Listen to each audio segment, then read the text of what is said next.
Assalamualaikum warahmatullahi wabarakatuh.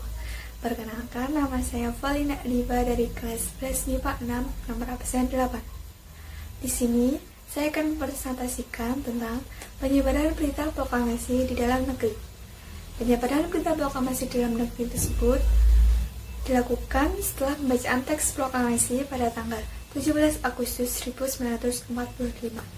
Kenapa sih penyebaran berita proklamasi tersebut dilakukan? Karena penyebaran berita proklamasi tersebut dilakukan agar kemerdekaan tersebut akan sampai ke seluruh pelosok di tanah air. Di balik semua penyebaran berita proklamasi tersebut, tokoh-tokoh tersebut melakukan agar berita kemerdekaan tersebut sampai ke seluruh pelosok, antara lain upayanya yang pertama penyiaran radio, surat kabar, koran, pamflet, coret-coretan di dinding atau di gerbang kereta api, kantor berita damai, dan sarana lainnya. Penyebaran berita proklamasi tersebut tidak hanya dilakukan oleh anggota PBUPKI saja, tetapi dilakukan oleh seluruh kalangan masyarakat, terutama di kalangan pemuda. Selanjutnya, saya akan menyampaikan tentang proses penyebaran berita proklamasi. Berawal dari Dr. Andes Muhammad Hatta yang menyampaikan kepada wartawan. Wartawan tersebut adalah wartawan yang ikut dalam perumusan teks proklamasi. Pesan tersebut disampaikan oleh Dr. Andes Muhammad Hatta pada tanggal 16 Agustus 1945 pada pukul 8 malam setelah teks proklamasi tersebut dirumuskan.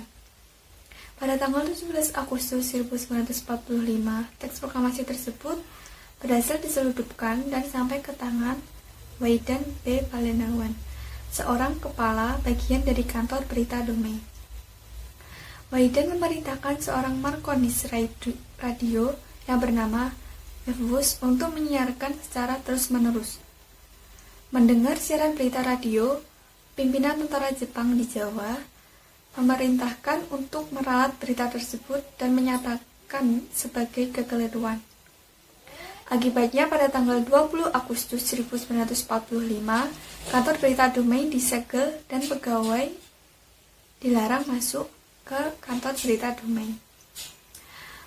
Setelah kantor berita damai disegel, mereka mengambil beberapa peralatan penting tanpa sepengetahuan militer Jepang dan membuat pemancar baru dengan bantuan beberapa teknisi radio, yaitu Sukarman, Sutanto, Susila Harjo, Suhandar, dan M. Yusuf Ronodipuro. Siaran lewat radio juga sempat dilakukan oleh radio Hoso Kanri Kyuko, seorang radio Republik Indonesia sekarang, RRI. Surat kabar dalam menyebarkan berita proklamasi tercatat pertama kali penyebaran adalah surat kabar Cahaya yang terbit di Bandung dan Suara Asia yang terbit di Surabaya. Sekian di presentasi saya. Jika ada kata penyampaian saya kurang mengenakkan hati, saya mohon maaf. Wassalamualaikum warahmatullahi wabarakatuh.